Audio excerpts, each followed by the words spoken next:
Hello, welcome to another episode of Unexplained Phenomenal with Andu and Omari. I'm Anduin, and today we're breaking our usual format to present a special report on a phenomenon I witnessed firsthand just hours ago from my location near the University of Colorado Aurora campus, at approximately 2:52 a.m. local time, about 14 hours and 40 minutes into monitoring data for our upcoming episodes.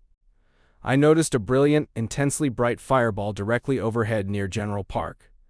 Initially, it appeared to be a catastrophic aircraft emergency. The object emitted a blinding flash that lasted only a split second, far brighter and closer than any natural meteor I've seen in years. It illuminated the heavy cloud cover above the city before vanishing toward the southeast. Initially, I feared a low-altitude crash.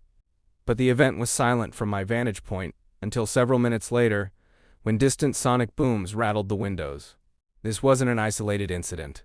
The American Meteor Society logged multiple corroborating reports from Aurora, Commerce City, and Castle Rock within the same minute. These reports described identical bright white lights and loud explosive sounds. Verification from the 18th Space Defense Squadron and NORAD.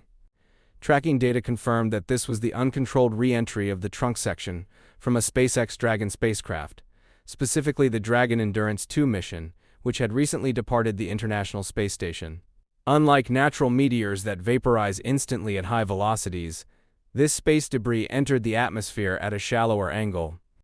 As a result, it glowed intensely as solar arrays and composite materials ablated over a wide trajectory. While the visual spectacle was terrifyingly close, appearing to pass directly over the city, the physics of high-altitude re-entry creates an optical illusion. Objects at 30,000 feet or higher seem directly overhead to observers across a 100-mile radius.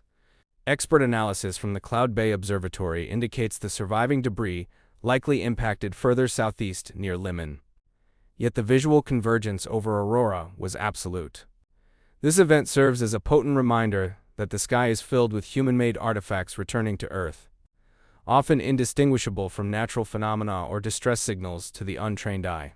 The convergence of my personal eyewitness account, the multiple civilian reports, and the official military tracking data creates a verified chain of evidence that transforms a moment of personal fear into a documented case of orbital mechanics in action. It highlights how quickly an explainable event can feel like an unexplained crisis when viewed from the ground without context. Next time, as we delve into the 2004 Nimitz encounter, a benchmark case of verifiable data convergence involving the USS Princeton and multiple FA-18 pilots, before we later journey to the Ural Mountains to investigate the enduring mystery of the Dyatlov Pass incident.